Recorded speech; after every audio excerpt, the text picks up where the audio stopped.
the complete story of Greek god Zeus. Good evening and welcome back to Think While You Wink. Tonight, we journey to the very pinnacle of divine power, to the throne that sits above all others, where thunder rolls and lightning splits the heavens. Tonight, we explore Zeus, the king of the gods, the wielder of the thunderbolt, the father of both immortals and heroes, the supreme ruler whose will shape the cosmos itself.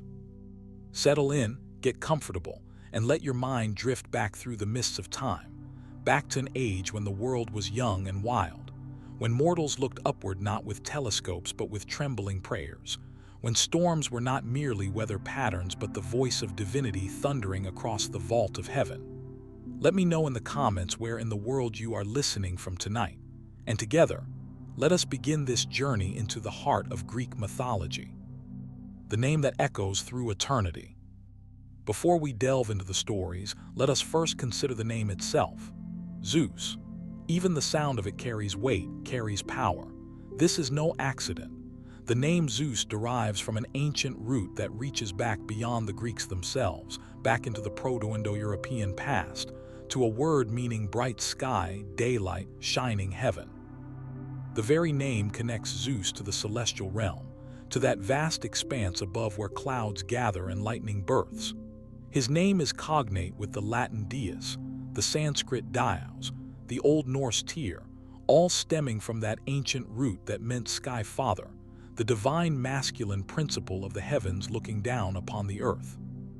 When the Greeks spoke the name Zeus, they invoked not merely a god but the concept of divine radiance itself, the illumination that banishes darkness, the power that descends from above. In ancient Greek, Zeus carried many epithets, each revealing a different facet of his nature and his domain. He was Zeus Olympios, Zeus of Olympus, enthroned upon the highest mountain. He was Zeus Zenios, protector of strangers and guests, guardian of the sacred laws of hospitality. He was Zeus Horkios, keeper of oaths, punisher of those who broke their sworn word. He was Zeus Panhellenios, Zeus of all Greeks, the unifying deity who transcended the boundaries of city-states.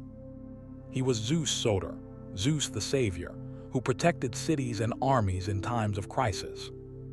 Each name, each title, revealed a layer of his complex nature. He was not simply a god of thunder and sky.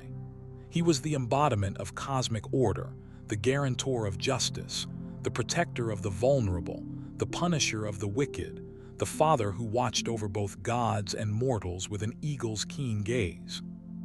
To understand Zeus is to understand how the ancient Greeks viewed the world itself. They saw in him the principle of authority tempered by wisdom, strength balanced by responsibility, power that could be merciful or terrible depending on how it was addressed. He was king, but not tyrant. He was father, but not always gentle. He was judge, dispensing justice with thunderbolts or with mercy as the situation demanded. His story is not one of perfection. The Greeks did not imagine their gods as flawless beings removed from passion and error.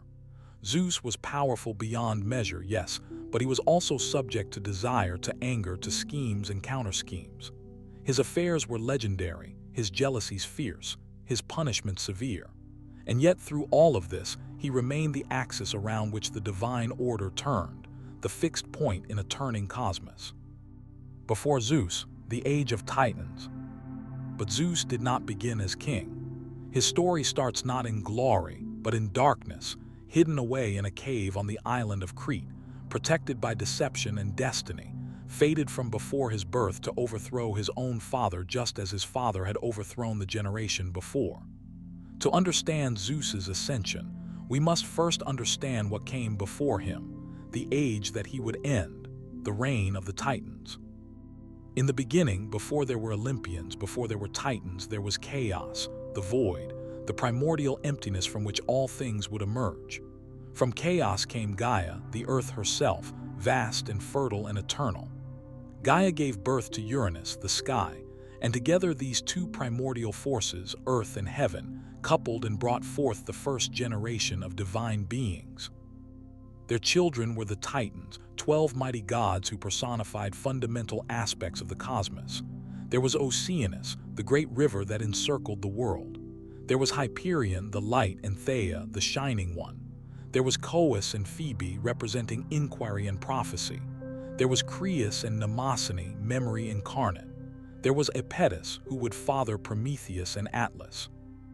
And there were Cronus and Rhea, youngest and most significant, who would come to rule the Titans and whose children would become the Olympian gods. But Uranus was not a kind father or a gentle husband. He looked upon some of his offspring, the Cyclopes with their single eyes and the Hecatoncheires with their 100 hands and 50 heads, and he was repulsed. These monstrous children he thrust back into the depths of Gaia's womb, into the darkness of Tartarus, that black pit beneath the earth where light never reached and from which no prisoner ever escaped. Gaia groaned under the weight of her imprisoned children, their bulk pressing against her from within, their cries echoing in the hollow places beneath the mountains. She could not bear this cruelty, this rejection of her own offspring. In her pain and fury, she conceived a plan for vengeance. From within herself she drew forth iron, that gray metal of the earth's bones, and from this iron she forged a great sickle, curved and sharp as a crescent moon. She called her Titan children to her and showed them the weapon she had made. She asked who among them would be brave enough to stand against their father to end his tyranny, to free their siblings from their dark prison. Most were afraid. Uranus was vast, was powerful, was the very sky itself. But Cronus, the youngest, stepped forward. Cronus, whose name meant horn or curve, whose very nature was tied to the passage of time itself. Cronus agreed to wield his mother's sickle. When Uranus next came to spread himself over Gaia, to cover the earth with the embrace of heaven, Cronus was waiting. With a swift and terrible stroke, he castrated his father, cutting away Uranus's power and his ability to create more children. The severed flesh fell into the sea, and from the foam that gathered around it was born Aphrodite, goddess of love and beauty, born from violence into the waves. The blood that spilled upon the earth gave birth to the Furies, those spirits of vengeance who would forever after pursue those who committed kinslaying. Uranus, wounded and diminished, retreated to the far reaches of the sky, no longer coming down to touch the earth, no longer ruling over the Titans. He was separated forever from Gaia, heaven divorced from earth, and in that separation the world as the Greeks knew it took shape. But before he retreated fully, Uranus looked upon his son Cronus with hatred and with prophetic sight, and he spoke a curse. "You who have overthrown me," Uranus said, his voice like distant thunder, "you shall in turn be overthrown by your own children, just as I have been cast down. The cycle shall continue, son overthrowing father, until the end of time itself." Cronus heard these words, and they planted a seed of fear in his heart that would grow and fester with every passing year. Cronus took the throne his father had abandoned. He ruled the cosmos with his sister wife Rhea at his side. Under his reign, the world knew a kind of peace, a golden age, they called it, when mortals lived without labor, when the earth gave forth its bounty freely, when death came gently like sleep at the end of a long and satisfying day. But Cronus remembered his father's curse. That prophecy echoed in his mind during every moment of quiet, every time he looked upon his wife, every time he thought about his future. One of his children would overthrow him, just as he had overthrown Uranus. The cycle would continue. He would be cast down by his own offspring. As the years passed and Rhea became pregnant with their first child, Cronus's fear overwhelmed him. He would not allow the prophecy to be fulfilled. He would not be overthrown. When Rhea gave birth to their first daughter, Hestia, goddess of the hearth, Cronus did not hold her, did not name her, did not welcome her into the world. Instead, with cold calculation, he opened his mouth wide and swallowed the infant whole. Rhea screamed in horror and grief, but Cronus was unmoved. The child was not dead, merely imprisoned within his belly, suspended in darkness, unable to grow or age or threaten his rule. As far as Cronus was concerned, the prophecy had been thwarted before it could even begin. One by one, as Rhea bore their children, Cronus repeated this terrible act. When Demeter was born, golden-haired goddess of the harvest, he swallowed her. When Hera was born, regal and powerful, destined to be queen, he swallowed her. When Hades emerged, dark lord of the unseen places beneath the earth, he swallowed him. When Poseidon arrived, powerful god who would command all the waters of the world, he swallowed him. 5 children, 5 divine beings of immense power and potential, trapped within their father's belly, suspended in a twilight existence, neither truly alive nor truly imprisoned, waiting in darkness for a liberation that might never come. Rhea wept. She mourned each child as if they had died, though she knew they lived somewhere within Cronus's vast form. She begged him to relent, to release them, to trust that the prophecy might be wrong or might be prevented some other way. But Cronus's paranoia had hardened into absolute conviction. No child of his would ever see the light of day. The prophecy would never be fulfilled. Then Rhea conceived a 6th time. Within her womb she felt the child growing, felt its divine power pulsing like a second heartbeat. This child, she knew, was different. This child was strong, was blessed by fate, was meant for something greater than imprisonment in the dark belly of fear. When she could feel the birth approaching, Rhea went to her mother, Gaia, and together they formed a plan. They would save this child. They would protect him, raise him in secret, train him to fulfill the prophecy that Cronus so feared. And when the time was right, when the child had grown into his full power, he would return and free his siblings and cast down the tyranny of their father. This child would be Zeus, the last child of Cronus, and he would become the first true king of gods. Birth in darkness, destiny in light.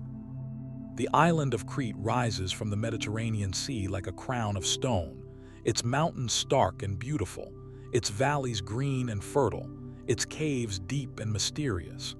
It was to Crete that Rhea fled when her time came to give birth to her 6th and final child. Ancient sources disagree on the exact location of Zeus's birthplace, each region of Crete claiming the honor for itself, but most traditions point to one of 2 sacred caves. Some say it was the Dictaean Cave, also called the Cave of Psychro, high in the mountains of eastern Crete, a place of dripping water and echoing silence where shepherds brought their flocks, and where the very stones seemed to remember ancient rites. Others claim it was the Idaean Cave on Mount Ida in central Crete, the highest peak on the island, where eagles soared and where the view stretched to the edge of the world. Perhaps both stories are true in their way. Perhaps Zeus was born in one cave and hidden in another. Perhaps the truth matters less than the symbolism, the image of divine birth occurring in darkness, in the hollow places of the earth, away from the sky that his father ruled. Gaia herself received the newborn Zeus from Rhea's hands. The Earth Mother, ancient and wise, cradled the infant god and carried him deep into the mountainous wilderness where Cronus would never think to look. There, in the cool darkness of the cave, protected by stone and by magic, Zeus would spend his infancy and childhood. But Rhea still had to deal with Cronus.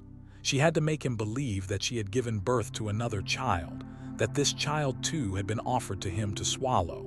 Working quickly, Rhea found a large stone, smooth and heavy. She wrapped it in swaddling clothes, holding it as tenderly as if it were truly her infant son. Then she brought it to Cronus. Cronus, eager to eliminate this latest potential threat to his throne, barely looked at the bundle in his wife's arms. He took it from her and swallowed it whole, just as he had swallowed all the others. The stone, heavy and cold, settled into his belly alongside his divine children. Cronus was satisfied. The prophecy once again had been thwarted. He was safe. Meanwhile, hidden in the Cretan wilderness, the infant Zeus began his extraordinary childhood. According to most traditions, Zeus was nursed by Amalthea. The ancient sources differ on whether Amalthea was a nymph, a princess, or a divine goat, but all agree on her essential role in Zeus's survival and development. If she was a goat, as many sources claim, then she was no ordinary animal but a blessed creature chosen by Gaia herself, whose milk gave the infant god strength beyond mortal measure. The historian Diodorus Siculus described how Zeus was brought up on a mixture of honey and milk, the honey supplied by bees that were sacred to the cave, the milk flowing from Amalthea's abundant udder. This divine nourishment made Zeus grow swiftly, not with the slow development of mortal children, but with the rapid maturation of a god. Within months, he was no longer an infant but a child. Within a year or two, he was a youth, strong and clever and burning with potential power. Other traditions speak of the nymph Melissa, whose very name meant bee, who fed Zeus honey to make him grow strong and wise. The honey was not just food but a sacred substance, associated with immortality, with sweetness, with the golden gifts of the earth. Some accounts say that Melissa also gave him water from a sacred spring, water that flowed from the living rock of the mountain, water that carried the power of the earth itself. Amalthea's devotion to the infant god was so great that, when she eventually died, Zeus honored her in death as he had in life. He took her hide and used it to fashion the aegis, that fearsome shield or breastplate that he would carry into battle. Some say the aegis had the power to strike terror into his enemies, that when Zeus shook it, storms would arise and the earth would tremble. Others say it was impervious to any weapon, that no sword or spear could penetrate its surface. It became one of his most sacred possessions, a reminder of the creature who had saved him from starvation in those early, vulnerable days. From Amalthea's broken horn came another gift, one that would become legendary in Greek mythology. The horn, when Amalthea was struck or when Zeus accidentally broke it while playing, was given to the nymphs who cared for him. Zeus blessed this horn, declaring that from it would spring whatever its holder desired, whatever fruits or flowers or foods they wished. This became known as the cornucopia, the horn of plenty, symbol of abundance and divine blessing, appearing in Greek art for centuries thereafter. But nursing the infant god was not the only challenge. Baby Zeus cried, as all infants do, and his cries were not the weak mewling of a mortal child but powerful sounds that echoed through the cave and out across the mountainside. If Cronus, sitting on his distant throne, happened to hear such cries, he might realize that one of his children had escaped him. He might come to Crete, might search the caves, might find the infant and swallow him as he had swallowed all the rest. To prevent this, Gaia and Rhea enlisted the aid of the Curetes, young warrior spirits or divine dancers who were native to Crete. The Curetes stationed themselves around the cave entrance, and whenever the infant Zeus began to cry, they would leap into action. They would dance wildly, their feet pounding the earth in rhythmic thunder. They would clash their spears against their bronze shields, creating a tremendous cacophony that echoed across the mountains. They would shout and sing at the tops of their voices. The noise they created was enormous, overpowering, drowning out completely the sound of the infant god's cries. If anyone passed nearby, they would hear only the Curetes and their frenzied celebration, never suspecting that beneath that clashing and shouting was hidden the greatest threat to Cronus's rule ever born. According to some traditions, this wild, percussion-heavy dance of the Curetes became the foundation for certain Cretan dances that persisted into historical times.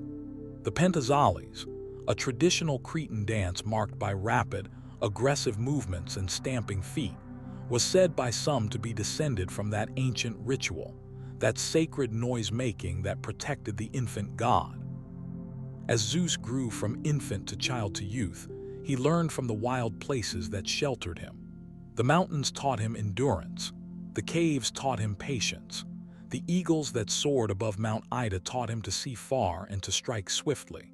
The storms that gathered around the peak taught him about lightning and thunder, about the raw power of the sky that would one day be his domain. He learned from the nymphs about the secret ways of nature, about how water finds its path through stone, about how seeds split mountains, about how the smallest creatures can topple the greatest if they are persistent enough. He learned about strategy and cunning, about when to hide and when to reveal himself, about how to wait for the perfect moment to strike. Gaia herself, his grandmother, took special interest in his education. She had seen generations of gods rise and fall. She had aided Cronus in overthrowing Uranus, only to watch Cronus become a tyrant in turn. Now she placed her hope in Zeus, the third generation, the one who might finally bring true order to the cosmos, might establish a rule based not merely on raw power but on wisdom and justice. She taught him about the history of the gods, about the mistakes of his predecessors, about the nature of prophecy and fate, about the delicate balance between power and responsibility. She taught him about his imprisoned siblings, told him their names and their natures, made him understand that he had a family waiting for him, trapped and helpless, depending on him for their freedom. She whispered to him the prophecy that Uranus had spoken, the curse that had driven Cronus to such terrible deeds. "You are the fulfillment of that prophecy," she told him. "You are the son who will overthrow his father, but you must be more than your grandfather, more than your father. You must break the cycle, must establish an order that will not in turn be overthrown. You must be strong enough to take power and wise enough to keep it without becoming what Cronus has become." Zeus listened and learned. He understood that he was not just fighting for his own survival or even just for the freedom of his siblings. He was fighting for a new order, a better cosmos, a reign that would bring true justice to both gods and mortals.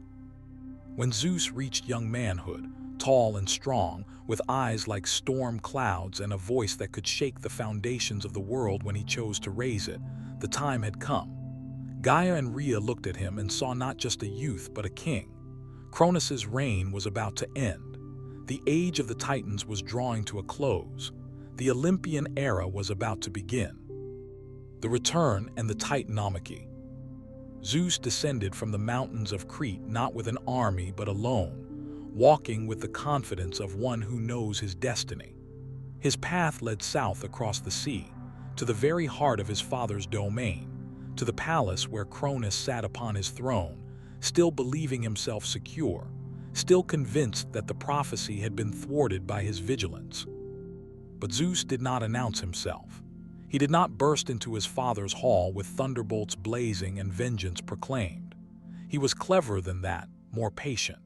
He came in disguise, presenting himself as a young cupbearer seeking employment, just another face among the many servants who attended to the needs of the Titan king and his court. Cronus, looking at this handsome youth with his steady hands and calm demeanor, saw no threat. How could he? All his children were safely imprisoned within his own belly. This was just a mortal, or perhaps a minor spirit, seeking to serve the mighty Titans. Cronus accepted Zeus into his service and thought no more about it. Zeus poured wine for the Titans at their feasts. He moved quietly through the halls, watching, listening, learning the layout of his father's domain. He observed Cronus's habits, his schedules, his moments of vulnerability, and he made contact with those who were dissatisfied with Titan rule, those who remembered the Cyclopes and Hecatonchires imprisoned in Tartarus, those who whispered that perhaps a change was coming, perhaps a new order would soon dawn. Among these potential allies was Medes, a Titaness of remarkable intelligence. Her name meant wisdom, cunning, craft, and she lived up to every meaning of that name. She was the daughter of Oceanus and Tethys, making her technically one of the older generation, but she had no love for Cronus's paranoid tyranny. When Zeus revealed himself to her, when he told her who he truly was and what he intended to do, Medes did not betray him. Instead, she became his first ally in the war that was to come. Together, Zeus and Medes devised a plan. They would use Cronus's own gluttony against him, would exploit the very act by which he had imprisoned his children to become the means of their liberation. Medes, with her knowledge of herbs and potions, her understanding of divine physiology, concocted a special brew. The ancient sources describe it differently. Some say it was a mixture of mustard and wine, violently emetic. Others say it contained special herbs that compelled the body to expel what should not be held within. Whatever its composition, the potion had one purpose: to make Cronus regurgitate everything he had swallowed. Zeus waited for the perfect moment, during a great feast when Cronus would be relaxed, surrounded by his fellow Titans, his guard down. Zeus approached with a special cup, more ornate than usual, filled with wine that had been mixed with Medes' potion. He offered it to his father with a humble bow, the perfect servant attending his master's needs. Cronus took the cup and drank deeply, never suspecting that his own son was standing before him, never imagining that this moment would mark the end of his reign. The potion worked immediately. Cronus doubled over, clutching his stomach, his face contorting with sudden violent nausea. Before the assembled Titans, before the entire court, Cronus began to vomit. First came the stone, the false Zeus, tumbling from his mouth and clattering to the floor, revealing Rhea's long-ago deception. Then came Poseidon, no longer an infant but a full-grown god, emerging with the crash of waves and the smell of salt spray, powerful and angry from his long imprisonment. Then Hades, dark and terrible, the lord of the unseen, rising from his father's belly with shadows gathering around him. Then Hera, regal and fierce, her eyes blazing with righteous fury at what had been done to her. Then Demeter, who would make the earth bloom or wither at her command. And finally Hestia, eldest of them all, the gentle keeper of the hearth, calm even after all those years in darkness. They stood before Cronus, these 6 gods, no longer helpless infants but deities in their full power. They looked upon their father with no trace of filial affection, only cold determination. The prophecy was unfolding before everyone's eyes. Cronus had tried to cheat fate, and fate had turned his own actions into the instrument of its fulfillment. Zeus threw off his disguise and revealed himself.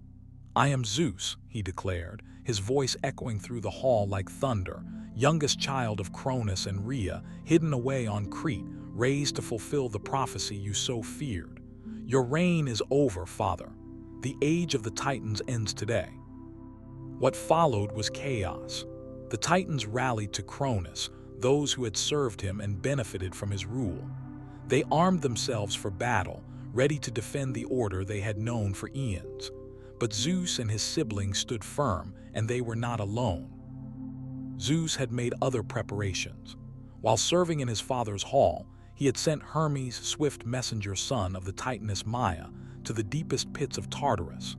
There, beneath layers of stone and darkness, the Cyclopes languished, those one-eyed giants who had been imprisoned first by Uranus and then again by Cronus. Zeus offered them freedom in exchange for their aid, and they accepted eagerly. The Cyclopes were masters of craft and fire, able to forge weapons of incredible power. For Zeus, they created the thunderbolt, a spear of pure lightning that crackled with devastating energy, capable of shattering mountains and splitting the sky itself. No defense could stand against it. No armor could turn it aside. It would become Zeus's signature weapon, the symbol of his authority, the tool by which he would enforce his will. For Poseidon, they fashioned the trident, a 3-pronged spear that could command the seas, stir earthquakes from the depths, summon storms from calm waters, or split open the earth to release springs. For Hades, they crafted the helm of darkness, a helmet that rendered its wearer invisible even to the eyes of gods, allowing him to move unseen through any battlefield, to strike from the shadows without warning. Zeus also freed the Hecatoncheires, those 100-handed giants named Cottus, Briareus, and Gyges. These monstrous beings, imprisoned like the Cyclopes, were creatures of such terrible strength that even the Titans feared them. Each had 50 heads and 100 arms, and in battle they could hurl boulders and entire sections of mountainside at their enemies with devastating effect. They pledged themselves to Zeus's cause, grateful for their liberation, and eager for vengeance against those who had kept them in darkness for so long. The sides were drawn. On one side stood the Titans, led by Cronus, established in their power, masters of the cosmos for as long as anyone could remember. The main Titan army consisted of Cronus himself, Iapetus known for his cruelty, Hyperion who commanded light, Coeus representing the axis of heaven, and Crius. Atlas, son of Iapetus, took command of the Titan forces, a general of terrible skill and unmatched strength, able to match even Zeus in single combat. But not all Titans fought for Cronus. Themis, goddess of divine law and justice, sided with Zeus from the very beginning, recognizing the righteousness of his cause. Her son Prometheus, whose name meant forethought, had foreseen the outcome of the war through his gift of prophecy, and he refused to fight for a side he knew would lose. His brother Epimetheus, whose name meant afterthought, followed his lead. Oceanus, the great river that encircled the world, remained neutral, recognizing the inevitability of generational change. Most significantly, Styx was the first to pledge herself to Zeus's cause. She was a powerful Oceanid, daughter of Oceanus and Tethys, and she brought with her four of the most powerful divine forces in existence: her children Nike, victory; Zealous, rivalry; Kratos, strength; and Bia, force. Zeus was so grateful for her early support that he made Styx a power unto herself, declaring that oaths sworn by her name would be the most sacred and binding of all divine vows. Any god who swore by the river Styx and then broke that oath would suffer terrible consequences, losing their voice and their divine power for a full year. Styx's children became guardians of Zeus's throne, symbols of his authority and the forces by which he would maintain his rule. The stage was set for a war that would last 10 long years and shake the very foundations of reality. The Titans established their base upon Mount Olympus in central Greece, while Zeus and the Olympians, as his faction came to be called, took their stand upon Mount Olympus in the north, the highest peak in all of Greece, where the air was thin and the clouds gathered thick around the summit. From these two mountains, the armies of old gods and new gods faced each other across the plains of Thessaly, and the Titanomachy, the War of the Titans, began in earnest. The battles that followed defied mortal comprehension. When gods clash with gods, when divine power meets divine power, the very nature of reality strains under the impact. Mountains were torn from their roots and hurled like stones. Rivers were ripped from their beds and turned into weapons. The seas boiled and the earth split open, revealing glimpses of Tartarus below. Fire raged across entire landscapes, leaving nothing but ash and scorched stone. Zeus led his siblings with a combination of strategic brilliance and overwhelming might. He was not content merely to match the Titans' strength for strength. He sought to unite the Olympians into a cohesive force, each playing to their strengths, each supporting the others. Poseidon commanded the waters, sending tidal waves crashing against Titan positions, causing earthquakes that destabilized their fortifications. Hades wore his helm of invisibility and struck from the shadows, his presence unseen but his attacks devastating, sowing confusion and fear among Titan ranks. Hera, Demeter, and Hestia held the Olympian lines, their presence stabilizing their allies, their power adding to the collective strength of Zeus's forces. Each battle, each confrontation, saw Zeus leading from the front, his thunderbolt blazing in his hand, lightning arcing across the battlefield in devastating strikes that left the ground scorched and smoking. The Titans fought back with equal ferocity. Hyperion brought blinding light that seared the eyes of the Olympians, making it impossible to see the battlefield. Coeus wielded knowledge as a weapon, predicting movements before they happened, countering strategies before they could fully form. Creus commanded the constellations themselves, and Iapetus struck with the fury of 1,000 storms. But it was Atlas who proved the most formidable opponent, a warrior of unmatched strength who held the Olympian advance at bay time and again, who could match Zeus' thunderbolt for thunderbolt, blow for blow.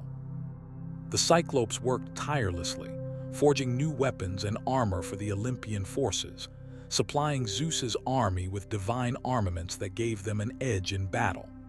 The Hecatonchires proved to be ultimate siege weapons, their 100 hands each grasping massive boulders, hurling them in devastating volleys that fell like rain upon Titan positions. Wherever they appeared on the battlefield, the Titan lines would break and scatter. Unable to withstand the sheer volume of destruction the 100-handed ones could unleash. Year after year, the war raged. The sky darkened with smoke and ash from countless fires. Seas and oceans boiled from the heat of divine combat. Mountains crumbled and reformed as gods used the landscape itself as weapons. The very earth groaned under the weight of immortal conflict. In the underworld, Hades himself trembled, feeling the impact of the battles raging far above. The imprisoned titans in Tartarus heard the endless thunder of war and knew that the cosmos itself hung in the balance. Through it all, Zeus never wavered. He had been raised for this purpose, trained for this moment. Every lesson learned in the Cretan caves, every teaching imparted by Gaia, every day spent growing strong in the wilderness had prepared him for this war. He was not just fighting for victory. He was fighting to establish a new order, to create a cosmos governed by justice rather than fear, by wisdom rather than paranoia. The turning point came not through brute force alone, but through strategy, just as Gaia had taught him.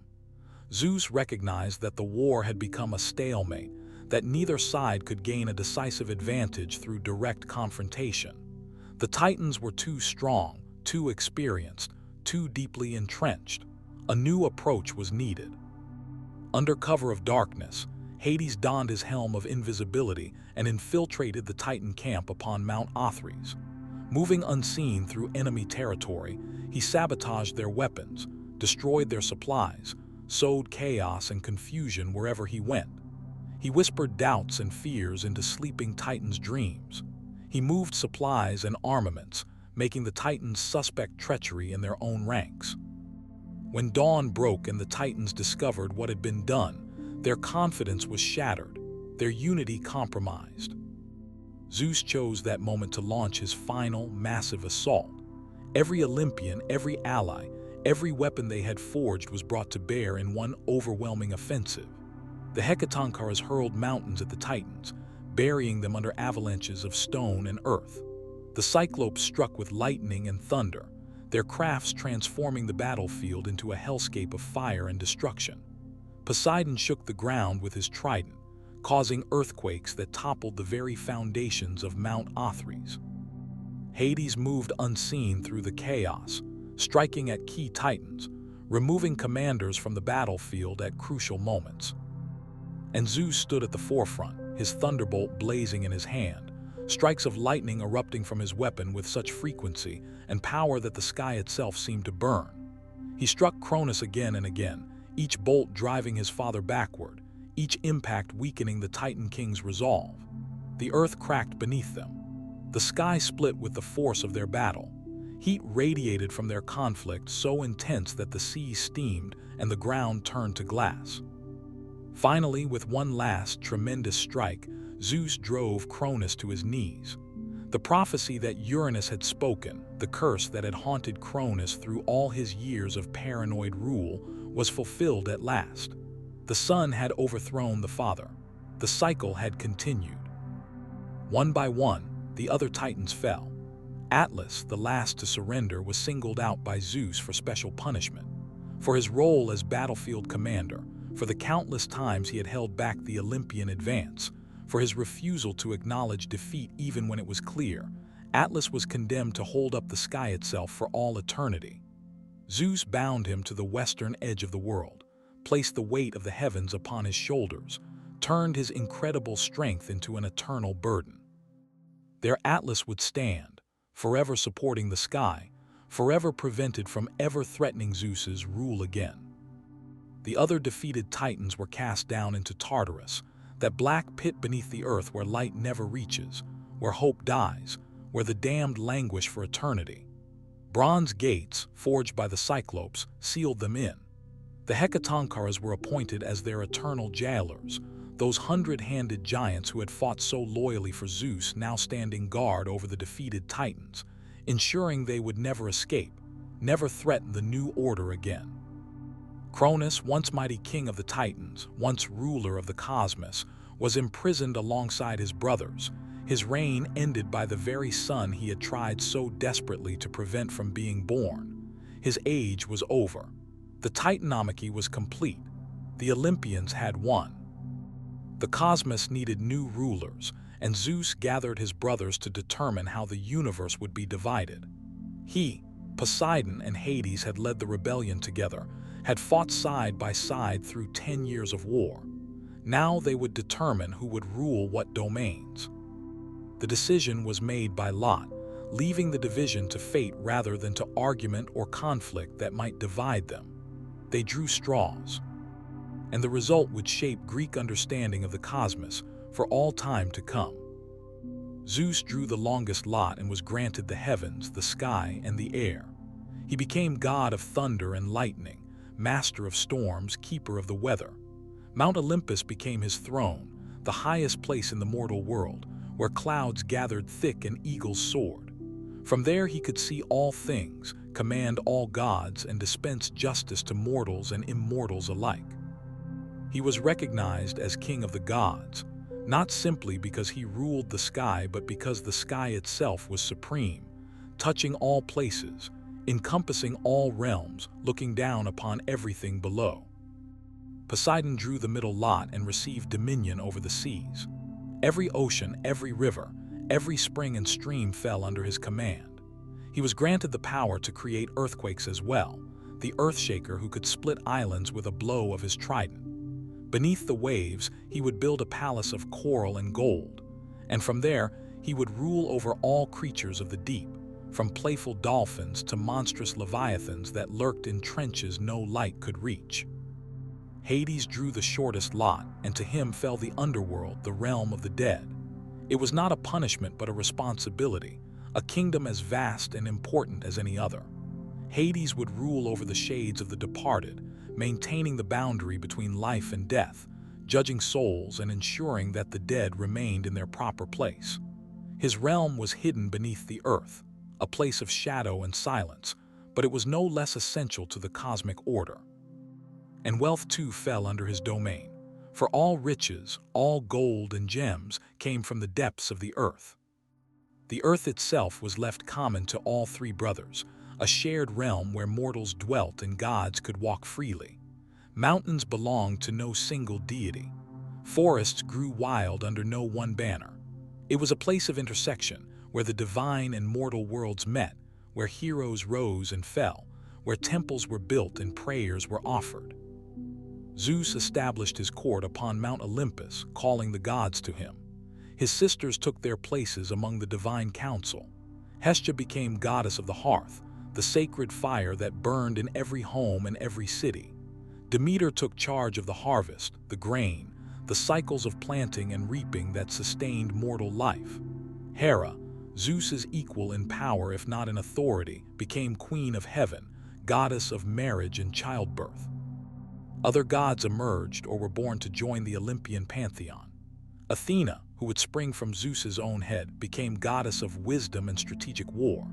Apollo and Artemis, twin children of Zeus and the Titaness Leto, claimed dominion over light, prophecy, music, healing, hunting, and the moon. Hermes, swift and clever, born to Zeus and the nymph Maia, became the messenger of the gods and guide of souls.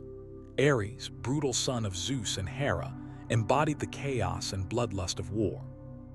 Hephaestus, the divine smith, forged wonders in his underground workshop.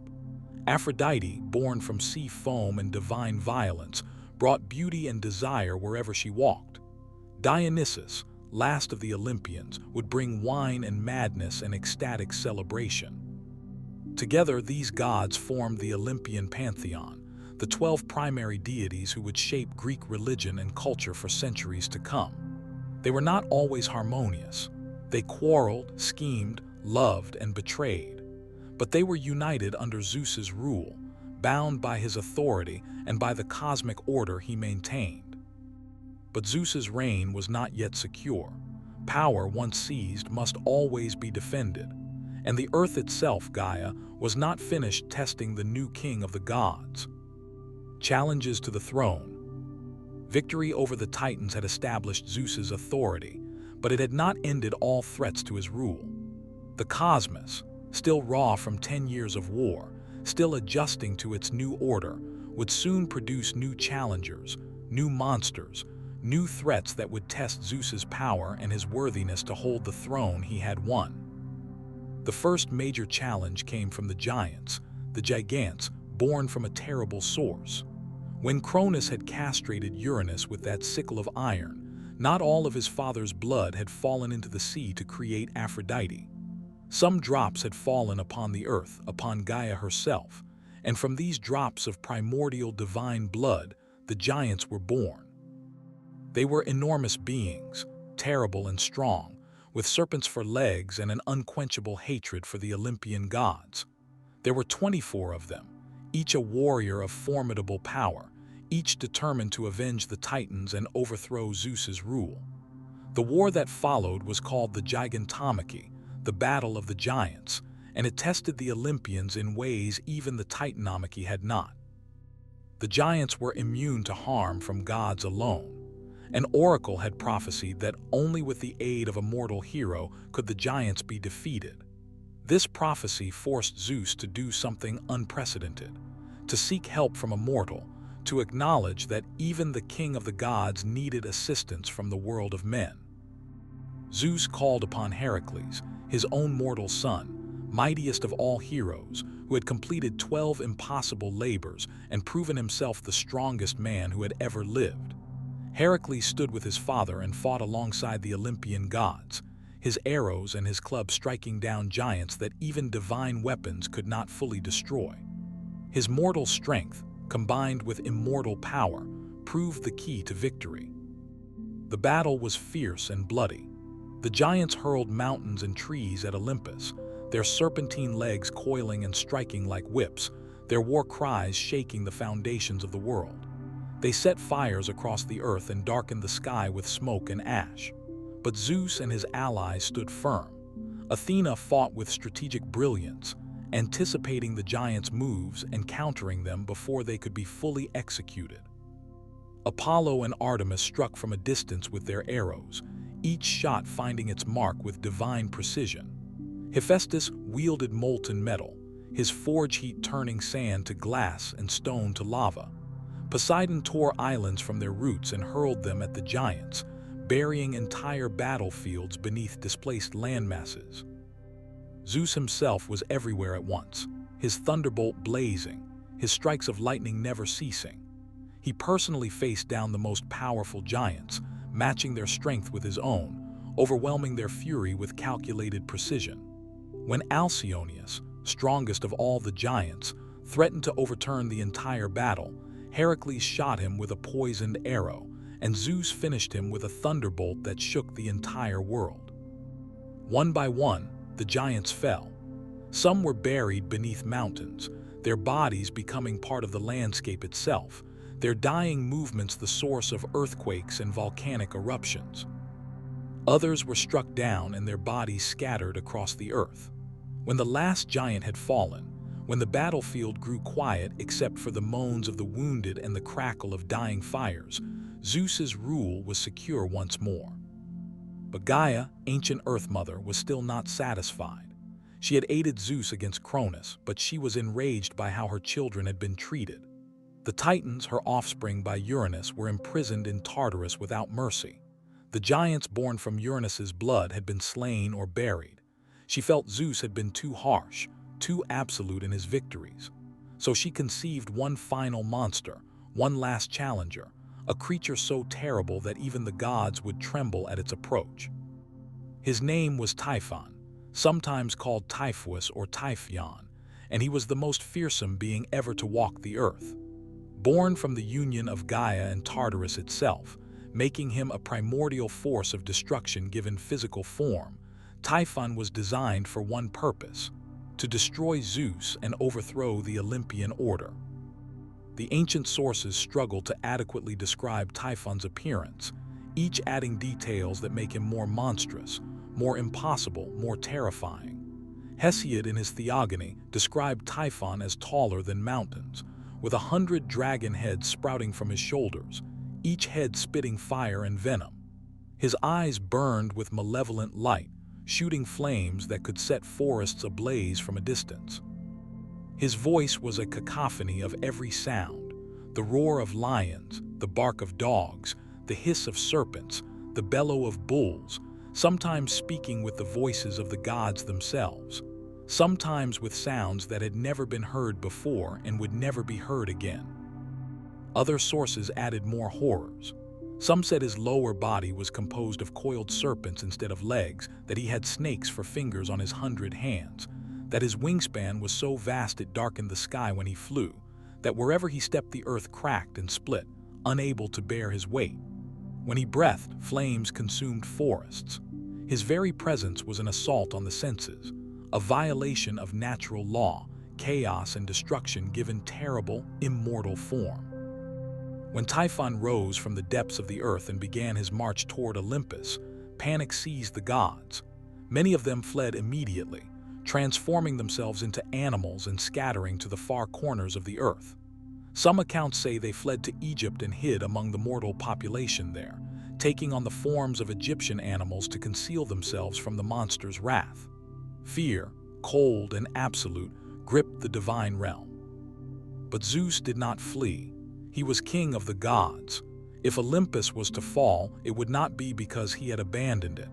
He stood alone at the peak of the mountain, his thunderbolt in hand, and prepared to face the most terrible opponent he would ever encounter.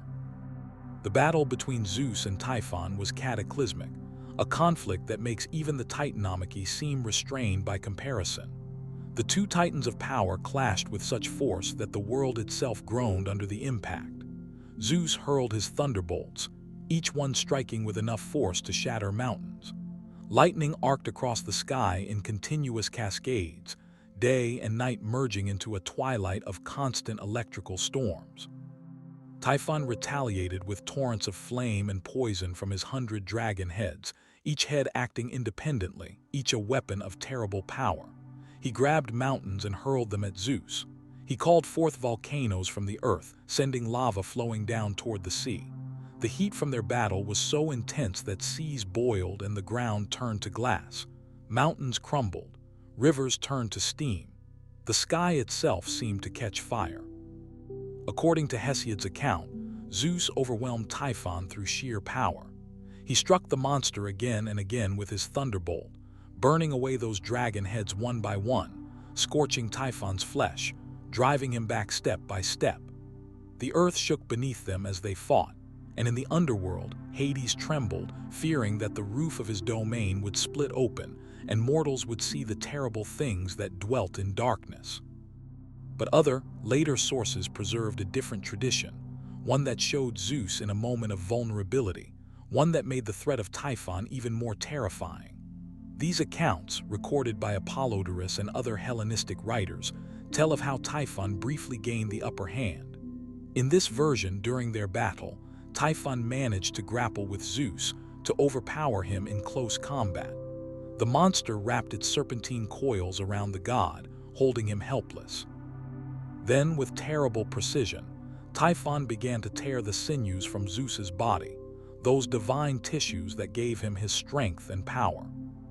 With his sinews removed, Zeus was rendered helpless, unable to move, barely able to speak, his divine power cut off at its source.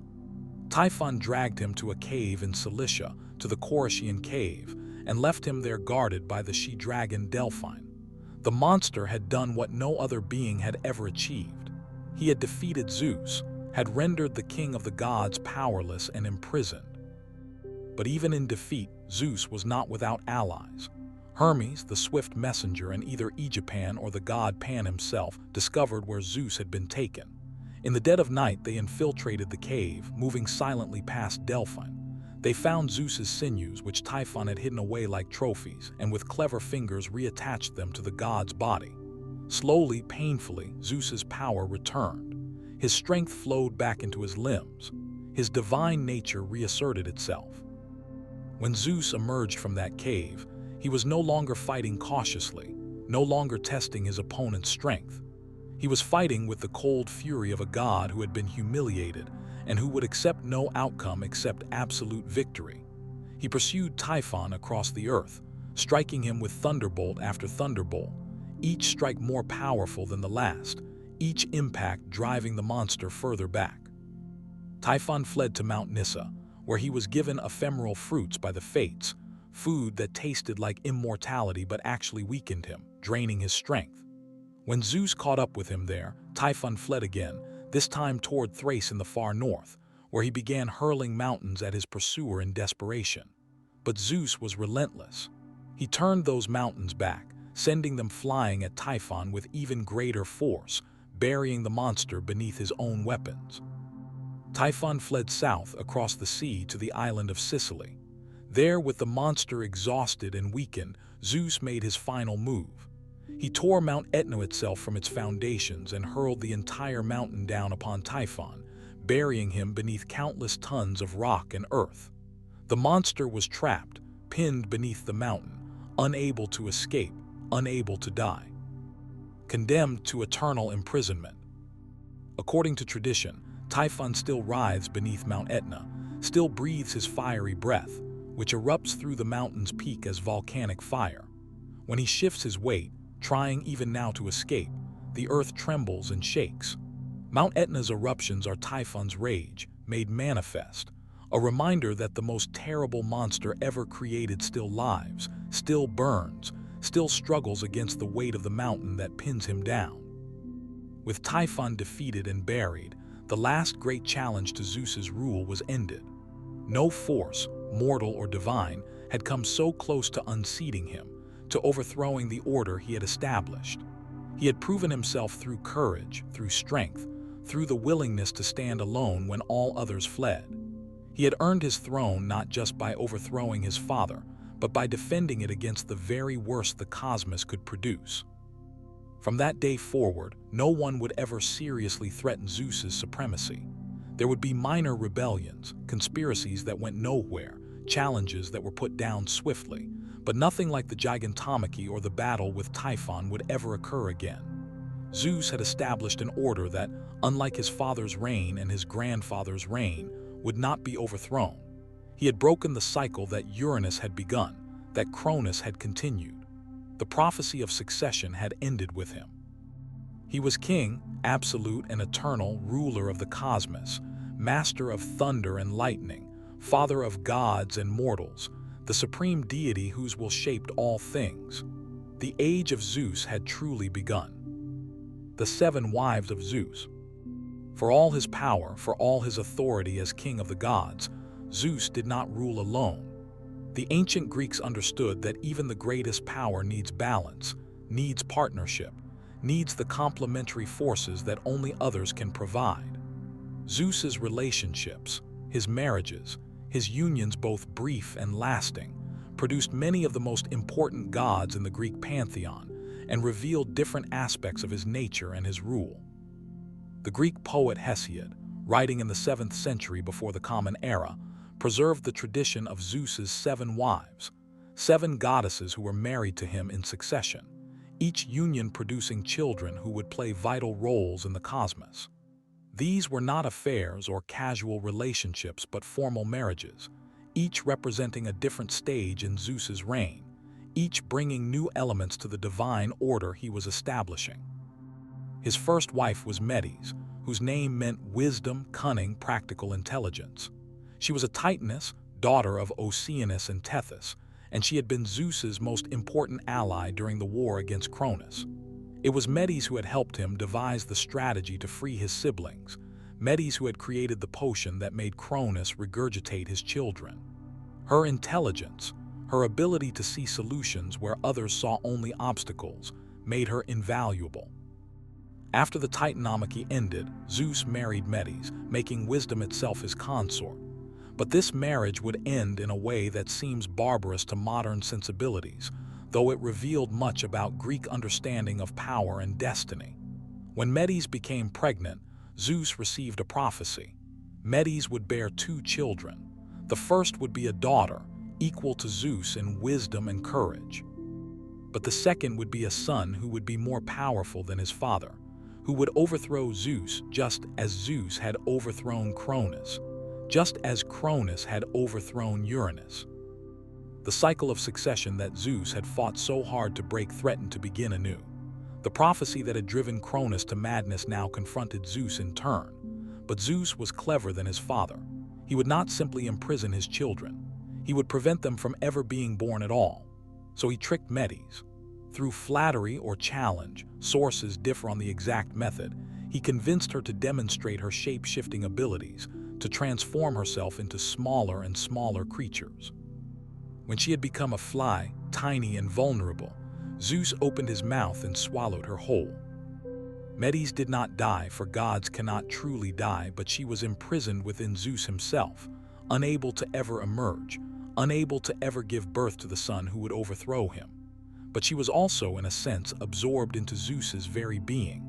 From that day forward, Zeus possessed all of Medes' wisdom, all of her cunning, all of her practical intelligence. She became part of him, counseling him from within, her voice whispering strategy and foresight. Some sources say she spoke to him constantly, that he would often pause mid-speech, as if listening to something only he could hear.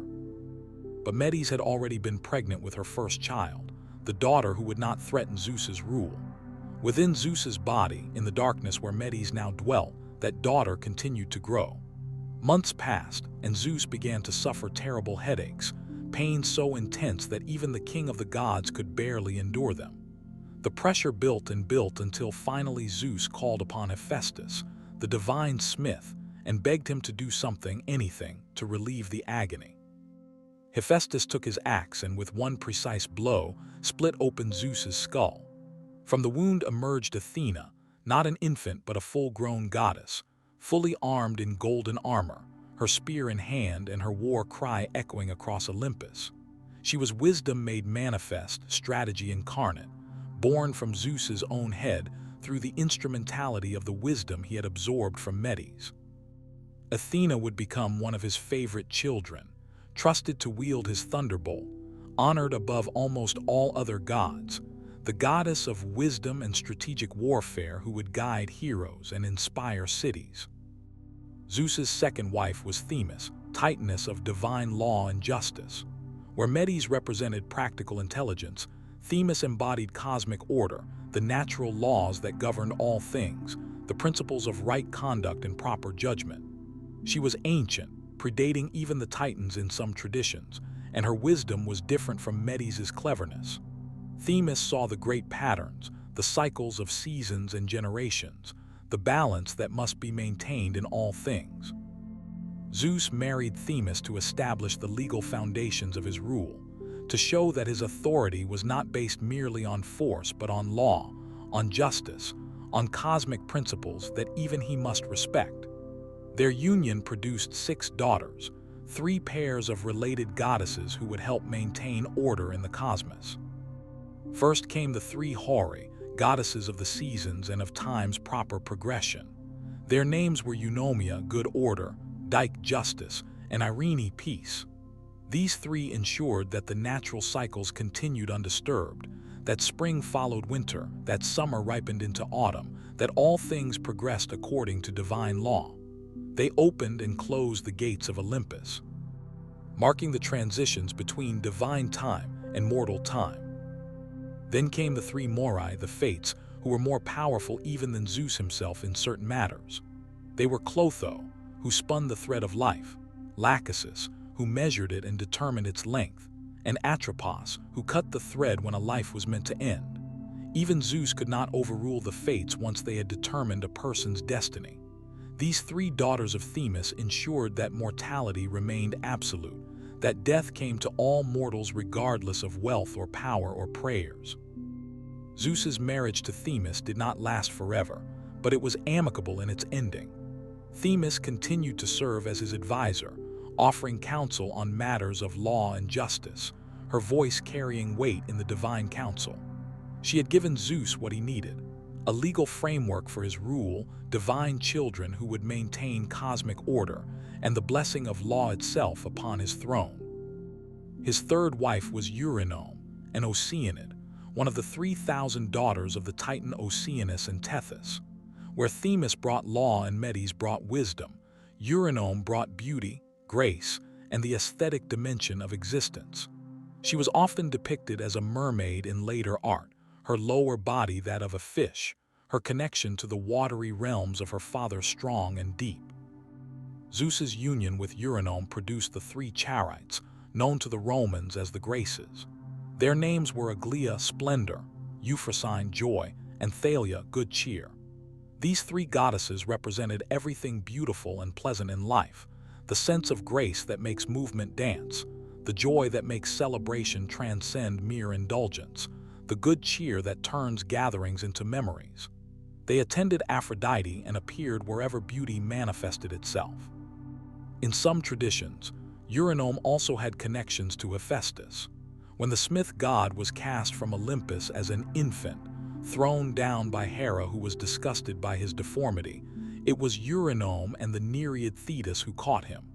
They raised him in an underwater grotto, teaching, nurturing him until he was strong enough to reclaim his place among the gods. This earlier relationship added layers to the complex web of relationships among the Olympians. Zeus's fourth wife, though perhaps wife is the wrong word for this particular union, was his own sister Demeter, goddess of the harvest, of grain, of all that grows from the earth to sustain mortal life. The marriage did not last long, and some sources suggest it was not entirely consensual, Zeus taking the form of a bull to seduce or force himself upon her. From their union came Persephone, beautiful goddess who would become queen of the underworld when Hades abducted her, whose annual return to the surface would create the cycle of seasons, whose story would explain why the earth lies barren in winter and blooms in spring. The fifth wife was Mnemosyne, Titaness of memory itself. Her very name meant remembrance, and she embodied the preservation of knowledge across time, the ability to recall what has passed, to learn from history, to maintain continuity between past and present. Zeus courted Mnemosyne for 9 consecutive nights, and during those nights she conceived 9 daughters, one for each night of their union. These daughters were the 9 Muses, goddesses who inspired all creative and intellectual endeavors. Calliope presided over epic poetry, the grand tales of heroes and gods. Clio inspired history, the recording and remembering of what has transpired. Euterpe governed music and lyric poetry. Erido was muse of love poetry and song. Terpsichore inspired dance. Polyhymnia oversaw sacred poetry and hymns. Urania guided astronomy and celestial knowledge. Melpomene presided over tragedy. Thalia, who shared her name with one of the Graces but was distinct from her, was muse of comedy. The Muses dwelt on Mount Helicon and were invoked by poets, historians, and scholars who sought inspiration for their works. They represented the preservation and transmission of culture itself, the way that knowledge and art flow from one generation to the next. Through them, Zeus ensured that memory and creativity would be divine gifts, that human civilization would have the tools to record its own history and create beauty. Zeus's sixth wife was Leto, a Titaness daughter of the Titans Coeus and Phoebe. Their union would produce 2 of the most important Olympian gods, but it would also reveal the jealousy and rage of Hera, who by this time had become Zeus's principal consort. When Hera discovered that Leto was pregnant with Zeus's children, she was furious. She pursued Leto across the earth, forbidding any land to give her refuge, commanding that Leto should give birth in darkness, that no place where the sun shone should welcome her. Leto wandered desperately, rejected wherever she went, her labor pains beginning but unable to find a place to safely deliver her children. Finally, she came to the tiny island of Delos, a floating island that was not fixed to the ocean floor and therefore not technically land, as Hera had defined it. Delos took pity on Leto and promised to give her sanctuary, despite the risk of Hera's wrath. There, clinging to a palm tree, Leto gave birth to twins. First came Artemis, goddess of the hunt, of wild nature, of the moon, protector of young girls and women in childbirth. Despite being newborn herself, Artemis immediately helped her mother deliver her twin brother Apollo. Where Artemis was connected to nature and instinct, Apollo embodied culture and reason. He was god of music, poetry, healing, prophecy, truth, and the sun. He would establish the most important oracle in all of Greece at Delphi, would inspire musicians and poets, would represent the ideal of youthful masculine beauty and excellence. Zeus was pleased with these children, granting Delos the honor of becoming a sacred island, forever after celebrated as the birthplace of Apollo and Artemis. But Hera's fury at Leto and her children would persist, creating enmity that would echo through countless myths. Finally, Zeus took Hera herself as his 7th and final wife, making her queen of heaven, goddess of marriage, protector of married women. She was his equal in dignity, if not quite in power, sister and wife, sharing his Olympian throne. Their wedding was magnificent, celebrated with feasting and gifts, witnessed by all the gods and goddesses. Gaia herself gave Hera a special wedding present, a tree that bore golden apples, which Hera planted in her garden at the far western edge of the world, guarded by the Hesperides nymphs and the dragon Ladon. The wedding night itself became legendary. Some traditions claimed it lasted 300 years, time flowing differently for gods than for mortals. The coupling of heaven's king and queen celebrated across 3 centuries of divine time before they finally emerged. Together, Zeus and Hera had several children. Ares was born first, god of war, but not strategic warfare like Athena. Rather, Ares embodied the chaos and bloodlust of battle, the rage and violence that consumed soldiers, the brutality that Zeus himself sometimes found distasteful. He became next, goddess of youth, cupbearer to the gods, who poured nectar and ambrosia at their feasts and who would eventually marry Heracles when he ascended to Olympus.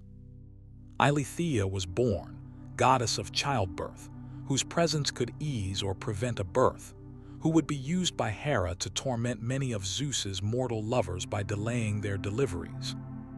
Some traditions also name Hephaestus as a child of Zeus and Hera, though others say Hera produced him parthenogenetically, without a father, in retaliation for Zeus giving birth to Athena.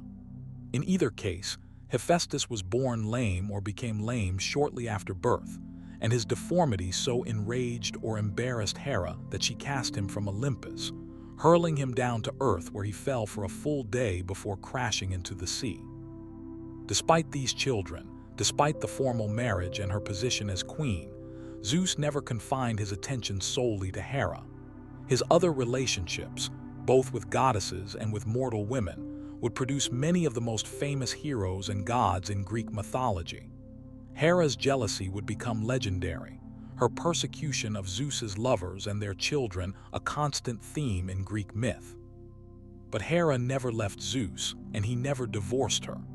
Their marriage, tumultuous as it was, represented the permanent bond at the center of Olympian society. She was queen as he was king, and together, however imperfectly, they presided over the divine realm. The progeny of the Sky Father.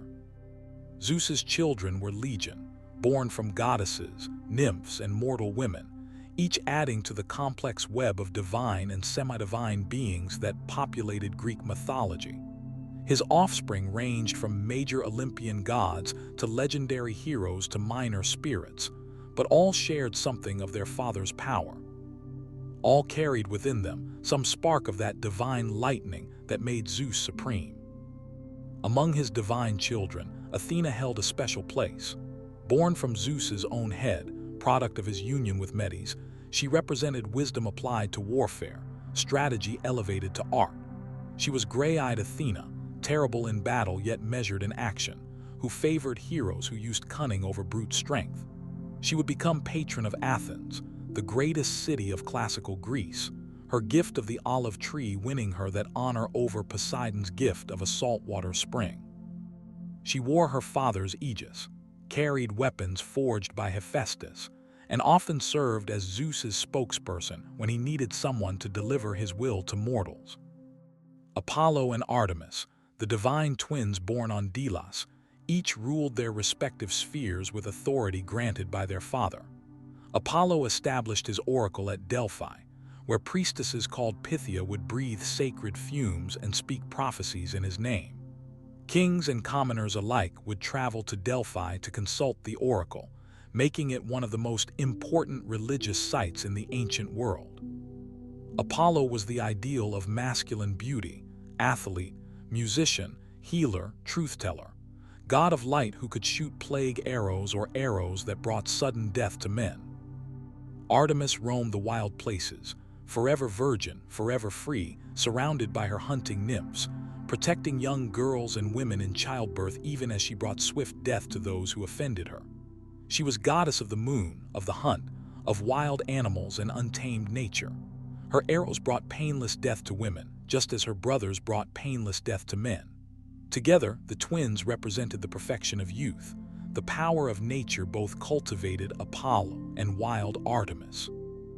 Hermes was born to Zeus and Maia, one of the 7 Pleiades, star nymphs who were daughters of Atlas. Hermes was precocious from birth, displaying cleverness that would make him invaluable to Zeus. On his first day of life, he invented the lyre from a tortoise shell and stole Apollo's cattle, displaying both creativity and cunning. When Zeus discovered what the infant had done, he was delighted rather than angry. Here was a god of tricks and trades, of boundaries and crossings, of messages and guidance. Hermes became Zeus's herald, carrying divine pronouncements to gods and mortals, guiding souls of the dead to the underworld, protecting travelers and merchants, blessing thieves and orators, anyone whose living depended on quick wit and silver tongue. Dionysus had perhaps the most unusual birth among Zeus's children. He was conceived by Zeus and the mortal princess Semele of Thebes. When Hera discovered this affair, she disguised herself and befriended Semele, then convinced the young woman to ask Zeus to appear to her in his true divine form. Zeus had promised to grant Semele anything she asked, and bound by his oath, he had no choice but to comply. When he revealed himself in all his divine glory, thunder and lightning and infinite power, Semele's mortal body could not withstand it. She was instantly consumed by fire. But Zeus managed to save their unborn child. He snatched the fetus from Semele's burning body and sewed it into his own thigh, carrying the child to term himself. Thus Dionysus was twice born, first from his mother's womb and then from his father's flesh.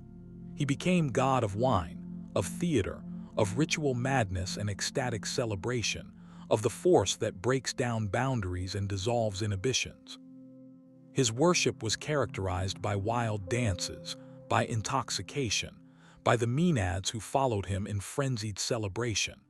He was the only Olympian born from a mortal woman, the last to join the council, the god who represented transformation and transcendence through abandonment.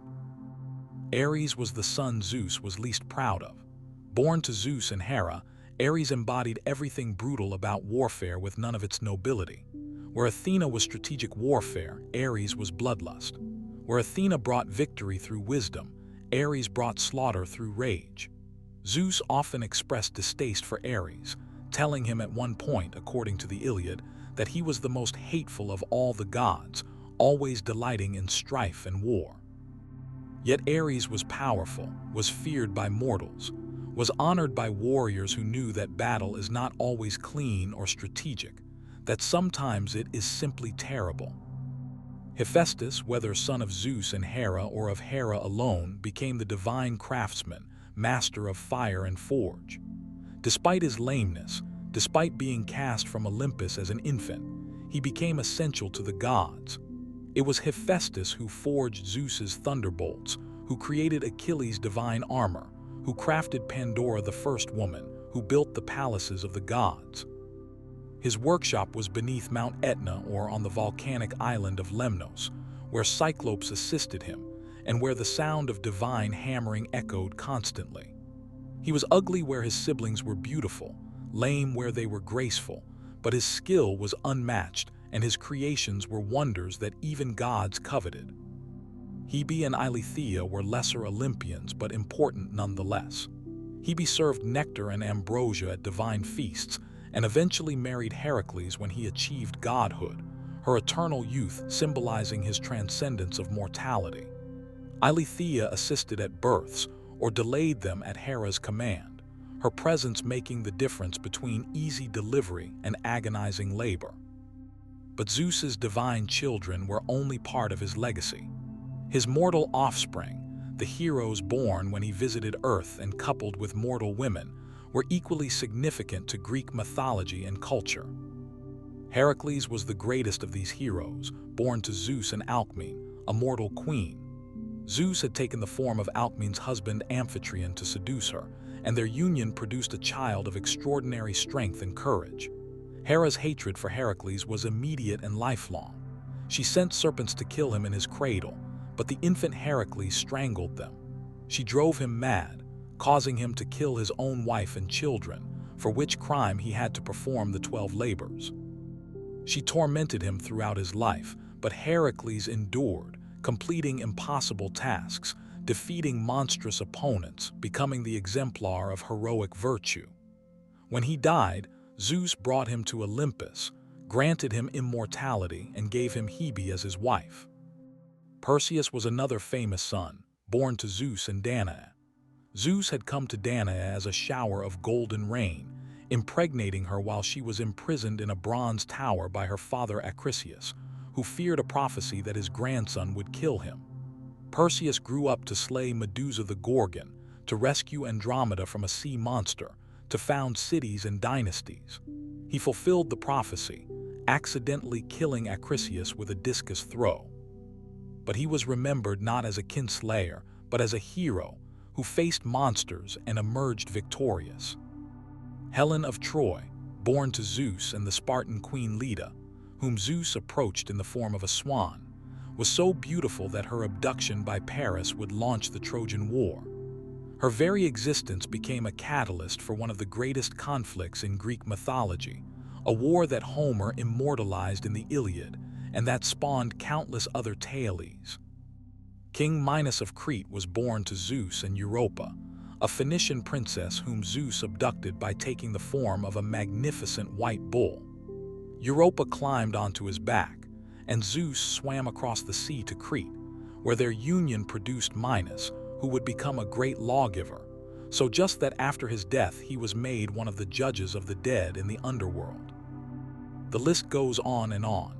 Aeacus, another judge of the dead born to the nymph Aegina, Sarpedon, Trojan warrior who fought at Troy, the Muses born to Mnemosyne, the Graces born to Eurynome, the Horii and the Fates born to Themis, minor heroes like Iasus, Endymion, and Tithonus, river gods and local spirits who claimed Zeus as their father. In claiming descent from Zeus, Greek cities and ruling families established their legitimacy, their connection to divine authority. To be descended from Zeus was to carry the blood of the king of gods, to be marked by destiny, to have inherited some spark of that divine power that made Zeus supreme. Not all of Zeus's affairs were consensual by modern standards, and not all resulted in happy endings. Many of his mortal lovers suffered terribly, transformed into animals by Hera, pursued across the earth, forced to give birth in secret, watching their children persecuted for their parentage. Io was turned into a cow and driven mad by a gadfly. Callisto was transformed into a bear. Leto was forbidden from finding any place to give birth. Semele was burnt to ash by Zeus's glory. Yet through all these unions, Zeus ensured that his influence touched every part of the Greek world. His children were everywhere, divine and mortal, major gods and minor heroes, founding cities and establishing laws, fighting monsters and winning glory. To the ancient Greeks, Zeus was truly pater father, not just of gods but of civilization itself, his bloodline woven into the very fabric of their world. Symbols of divine power. In ancient Greek art and literature, certain symbols always accompanied Zeus, visual and material signs of his authority and power.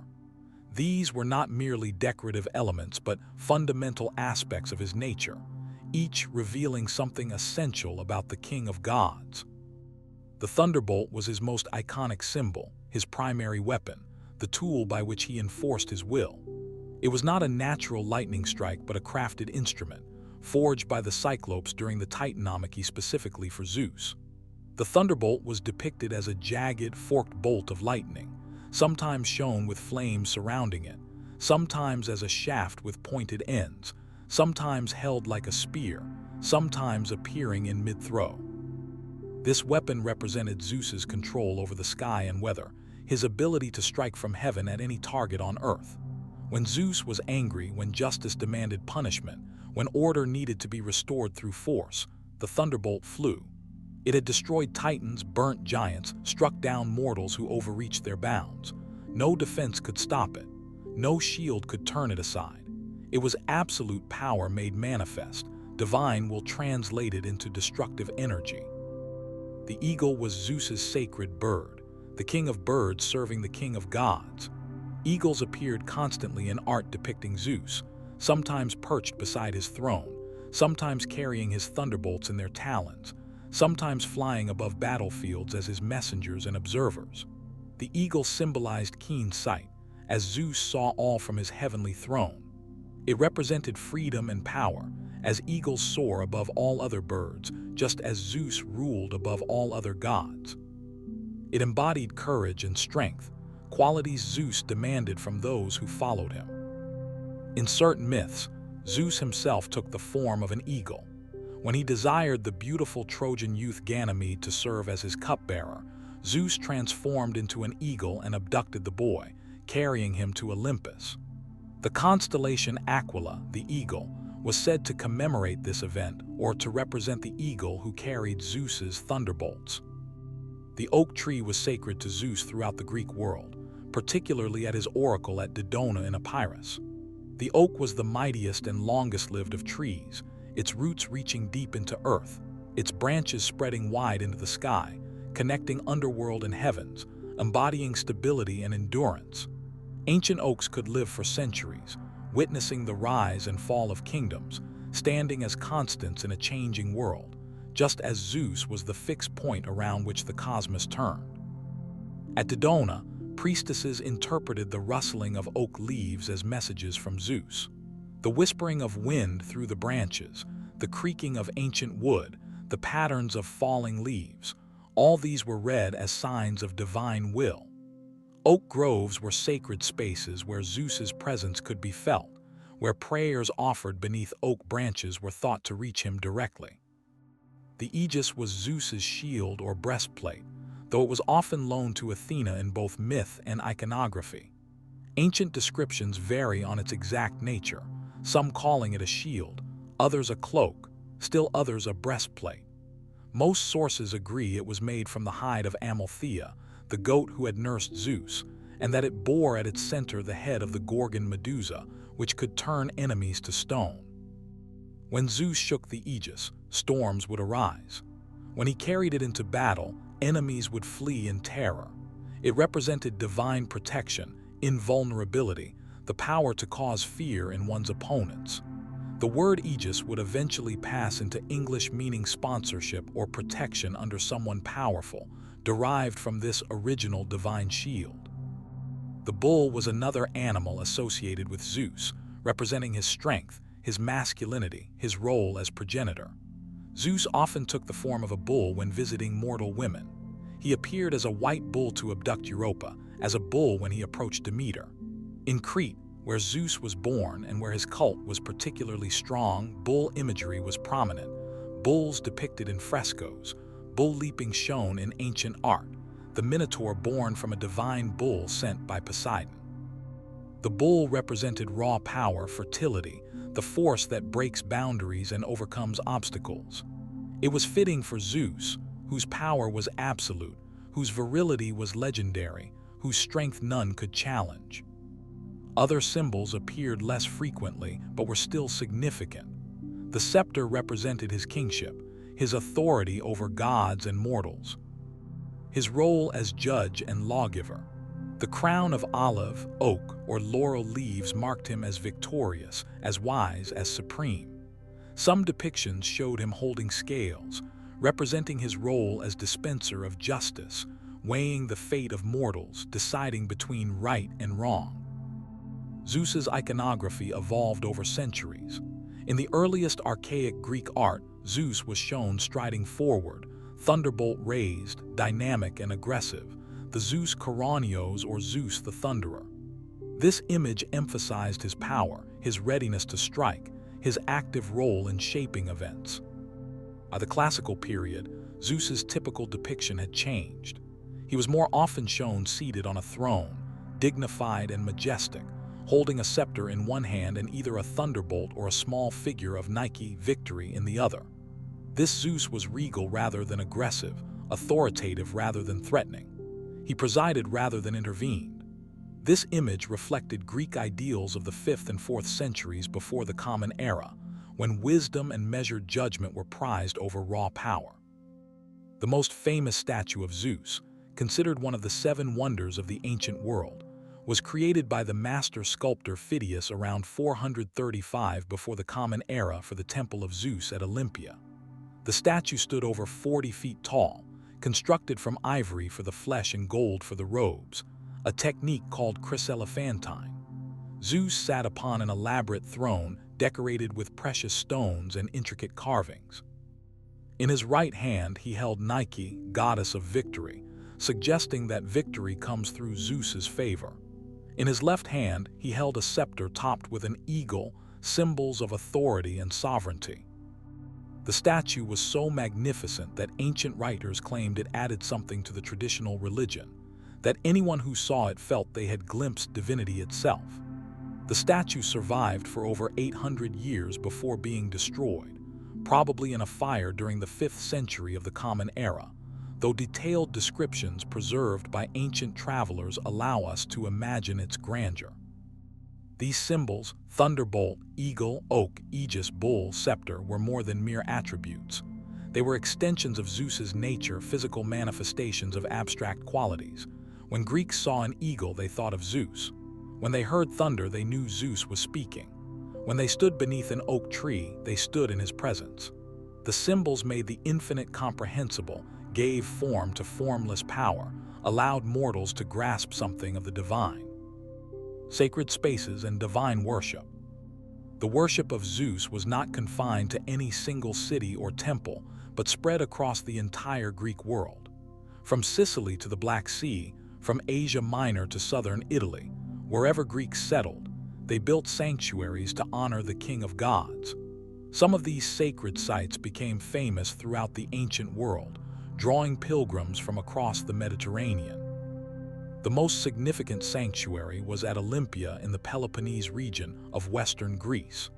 The site had been sacred long before the classical period, with evidence of worship dating back to the 10th century before the Common Era. But it was the establishment of the Olympic Games in 776 before the Common Era that made Olympia truly prominent. The Games were held every 4 years, and during the competition, a sacred truce was declared across all Greek city-states. Wars were suspended, travel was protected, and athletes, spectators, and pilgrims could journey safely to Olympia from anywhere in the Greek world. The Games were not merely athletic competitions, but religious festivals dedicated to Zeus, each contest an offering to the god, each victory a sign of his favor. The Temple of Zeus at Olympia was constructed between 470 and 456 before the Common Era, designed by the architect Liban of Elis. It was a massive structure built in the classical Doric style, with 6 columns across the front and 13 along each side. The exterior was decorated with elaborate sculptural programs showing mythological scenes. The east pediment depicted the chariot race between Pelops and Oenomaus, a local myth that explained the founding of the Olympic Games. The west pediment showed the Centauromache, the battle between Lapiths and Centaurs at the wedding feast of Pirithous, with Apollo standing at the center pointing toward the human victors.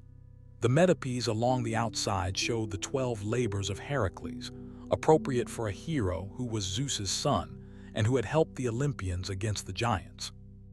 Inside the temple stood Phidias's colossal statue of Zeus, that wonder of the ancient world. Visitors who entered the temple and stood before that 40-foot golden and ivory figure described feeling overwhelmed by its majesty, by the sense of divine presence it conveyed. The statue showed Zeus seated, calm and dignified, holding Nike and his eagle-topped scepter, his face bearing an expression described as both benevolent and awe-inspiring. The Olympic Games themselves included various athletic contests, foot races of different distances, wrestling, boxing, pancration, a combination of wrestling and boxing with almost no rules, pentathlon, discus, javelin, jumping, running, wrestling, and chariot racing. Winners received no monetary prizes but were crowned with olive wreaths and achieved fame that would last their entire lives. Cities would honor Olympic victors, erecting statues, granting them free meals for life, celebrating their achievements in poetry and song. Beyond the athletic contests, Olympia hosted religious rituals and sacrifices. The great altar of Zeus, located in front of the temple, received offerings throughout the year but especially during the games.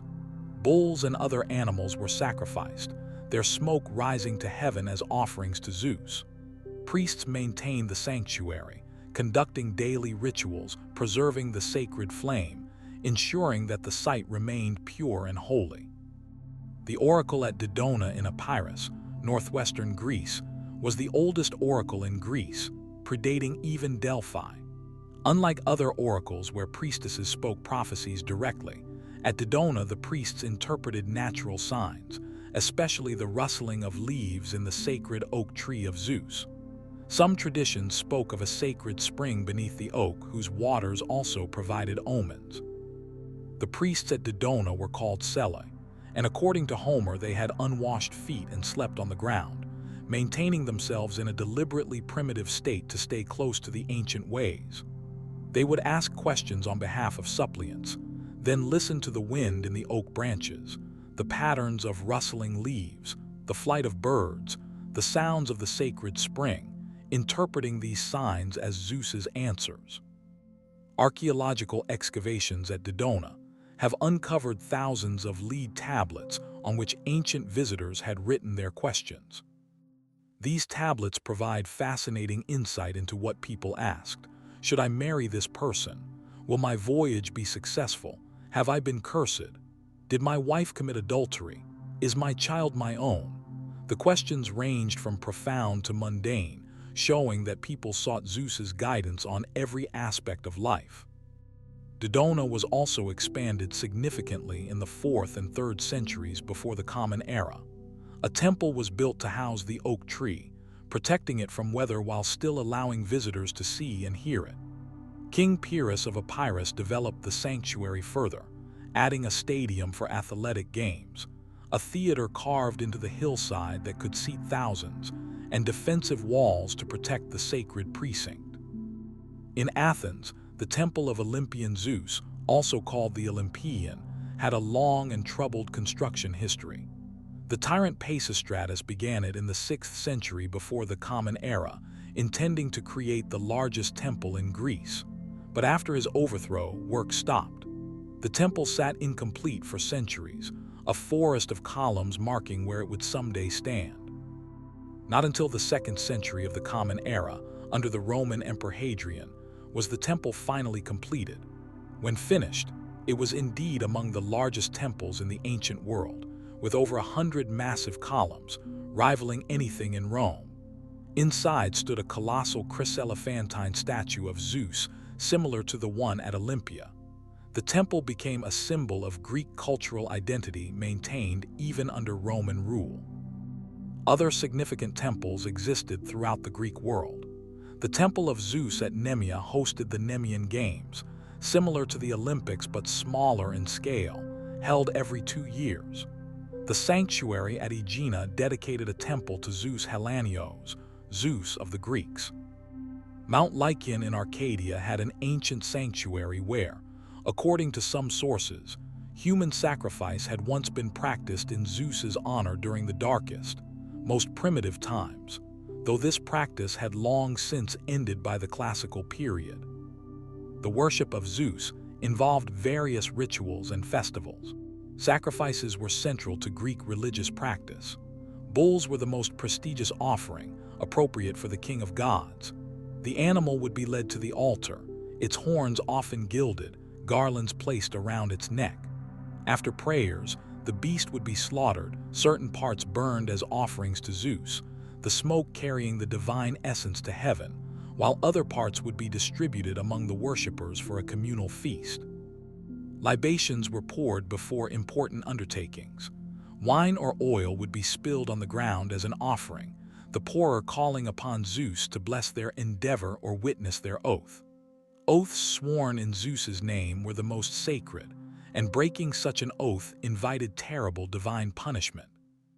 Different epithets of Zeus had their own particular cults and practices. Zeus Zenios, protector of hospitality, was honored by showing kindness to strangers, for Zeus himself might come disguised as a traveler. Zeus Melitios, Zeus the Gracious, received offerings of bloodless sacrifice, cakes and grains rather than animals. Zeus Ktesios protected household property and was honored with offerings at home rather than at public temples. The worship of Zeus reflected Greek values and social structures. His role as king of gods paralleled the authority of mortal kings and leaders. His justice, however imperfect, represented the ideal that law should govern both gods and men. His power reminded mortals of the vast gulf between human and divine, encouraging humility before forces beyond mortal control.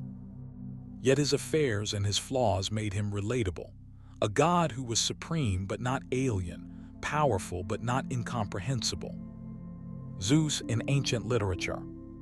Our knowledge of Zeus comes primarily from ancient Greek literature, from epic poetry and tragedy, from hymns and histories, from philosophical works and travel accounts.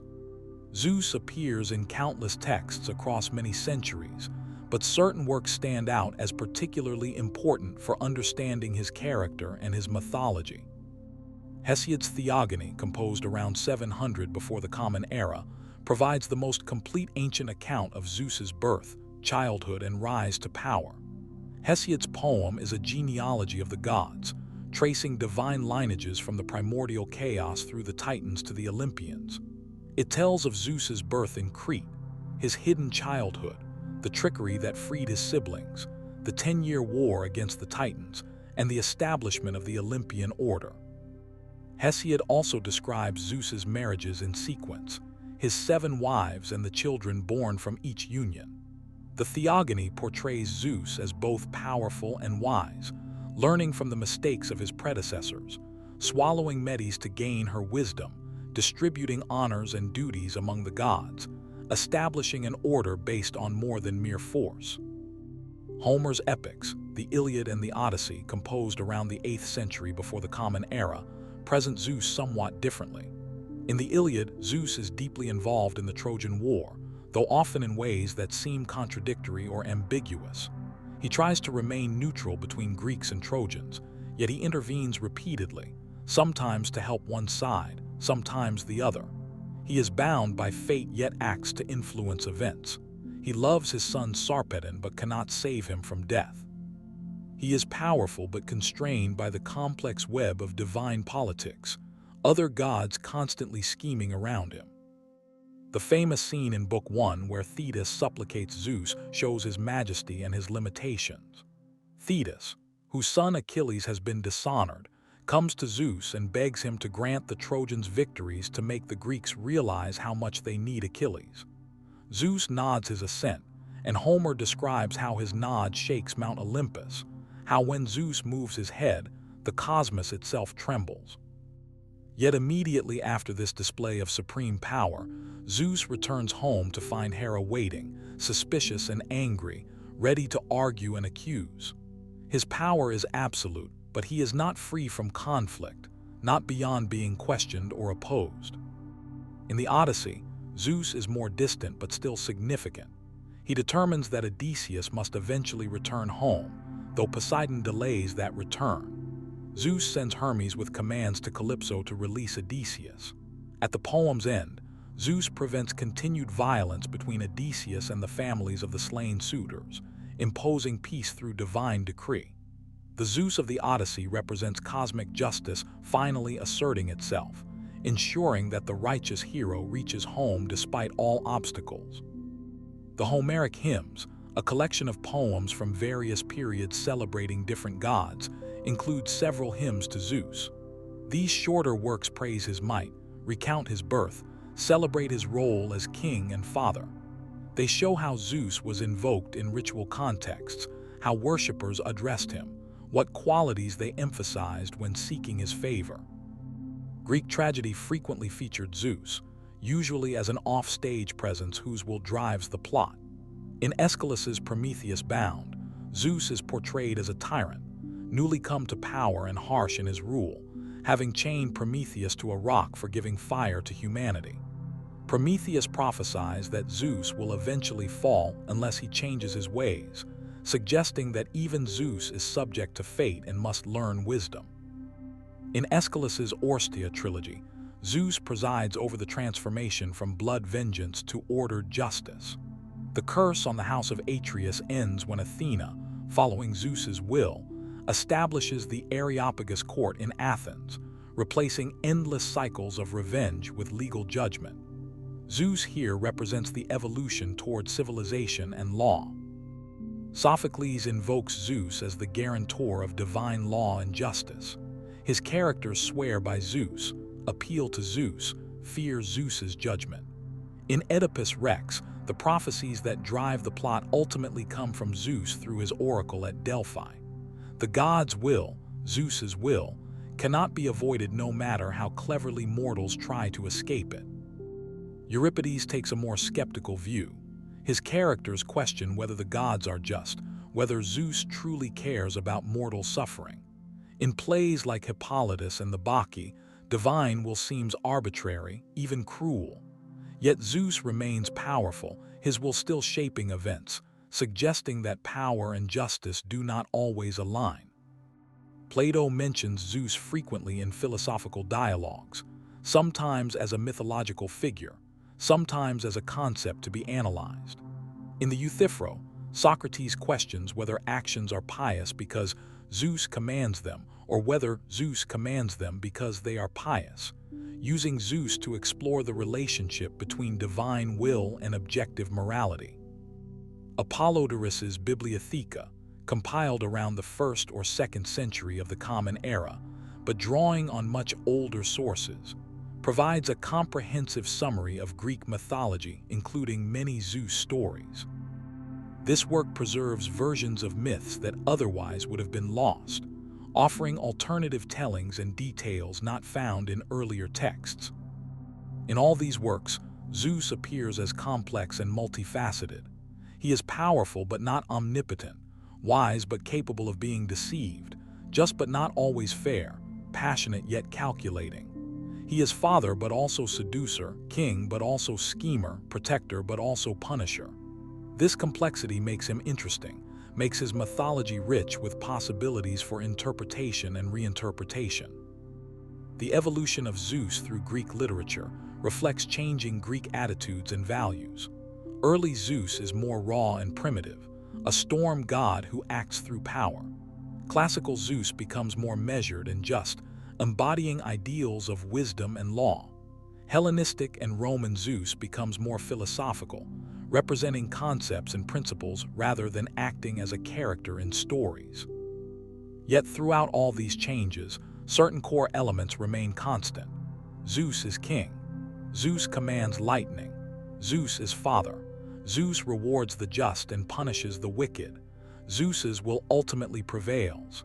These fundamental truths about Zeus persist across centuries of Greek literature, making him one of the most enduring and significant figures in Western mythology. The Eternal King, Legacy and Conclusion. As our journey through the story of Zeus draws to a close, we can look back across the vast landscape we have traversed. From the dark cave in Crete, where an infant god was hidden from his father's wrath, through the brutal years of the Titanomachy, across battlefields where giants and monsters fell before divine might, through marriages and offspring that shaped the entire pantheon, to the heights of Olympus where Zeus sits enthroned forever. Zeus's influence on Greek culture was total and fundamental. He was not merely one god among many, but the organizing principle of the entire divine realm, the axis around which everything else turned. To understand ancient Greek religion is to understand Zeus's central role, his position as father of gods and men, his authority over sky and earth, his power to bless or curse, to elevate or destroy. But Zeus's significance extends far beyond ancient Greece. When Rome conquered the Greek world, they adopted Greek gods wholesale, renaming them but keeping their essential characters. Zeus became Jupiter, king of Roman gods, worshipped across an empire that stretched from Britain to Egypt, from Spain to Mesopotamia. Roman emperors claimed descent from Jupiter, linking their authority to divine will, using Zeus's mythology to legitimize their rule. When Christianity became the dominant religion of Europe, Zeus did not disappear but transformed. His attributes influenced how Europeans imagined God the Father, enthroned in heaven, wielding power over earth, judging the righteous and the wicked.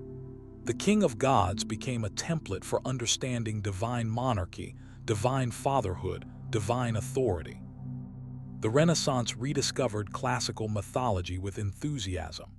Zeus appeared in countless paintings and sculptures, his image serving as an embodiment of classical ideals, of the human form perfected, of power constrained by wisdom.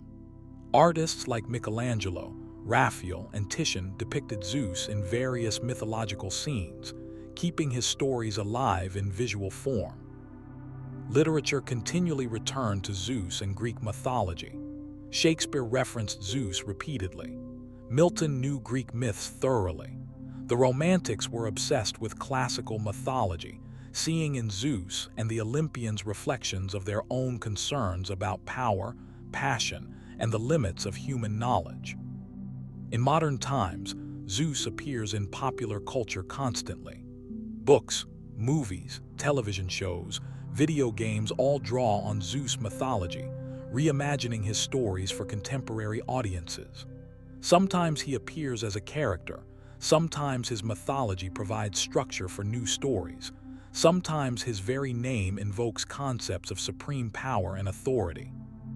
Phrases derived from Zeus persist in modern language.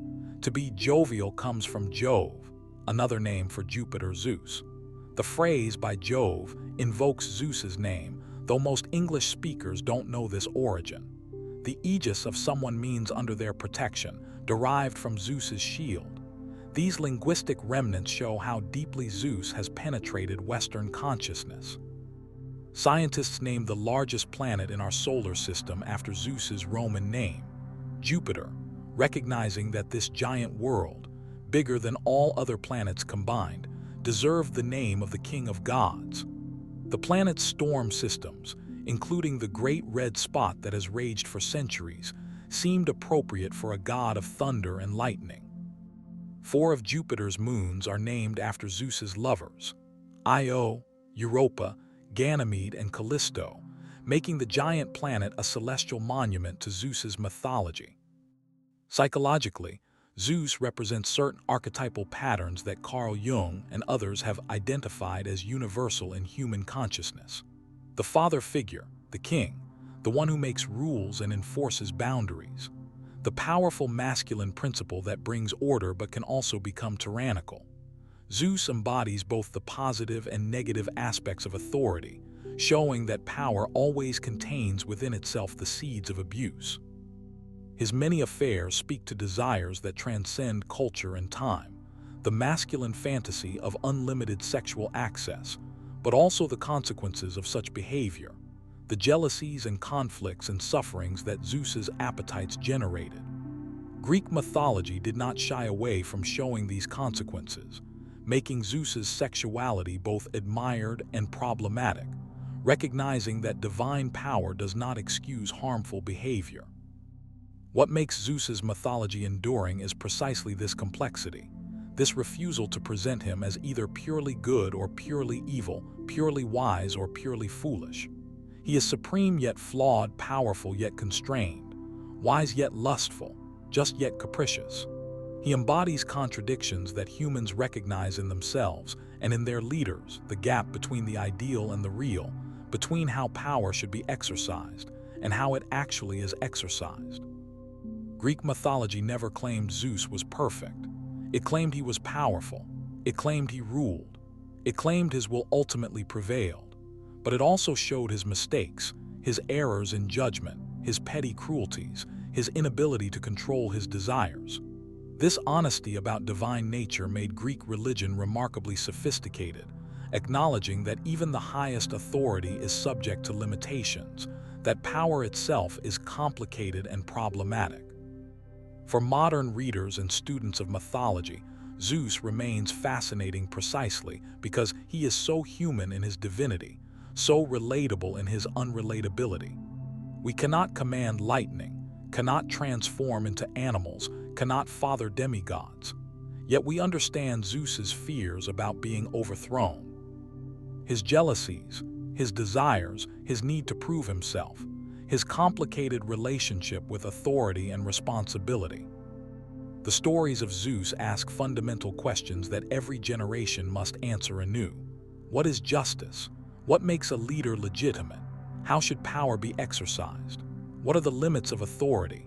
What happens when the powerful abuse their position? How can order be maintained without tyranny? These questions, woven throughout Zeus mythology, remain relevant thousands of years after the Greeks first asked them. As we conclude this journey through the complete story of Zeus, from his hidden birth to his eternal reign, from his battles with monsters to his complex relationships with gods and mortals, we see a figure who shaped not just Greek mythology but Western civilization's entire understanding of divinity, authority, and power. The thunder still rolls, the lightning still strikes, and somewhere in the collective consciousness of Western culture, Zeus still sits enthroned on Olympus, eagle at his side, thunderbolt in hand, looking down upon the world he rules with all the complexity, all the contradictions, all the terrible majesty that the ancient Greeks imagined when they looked up at storm clouds and saw not merely weather, but the face of the king of gods. If you enjoyed this deep dive into the mythology of Zeus, please consider liking this video, subscribing to Think While You Wink, and sharing this with anyone who loves mythology and ancient history. Let me know in the comments what god or goddess you'd like to hear about next, or what aspect of Greek mythology fascinates you most. Until next time, may your dreams be peaceful and your knowledge deep. Good night.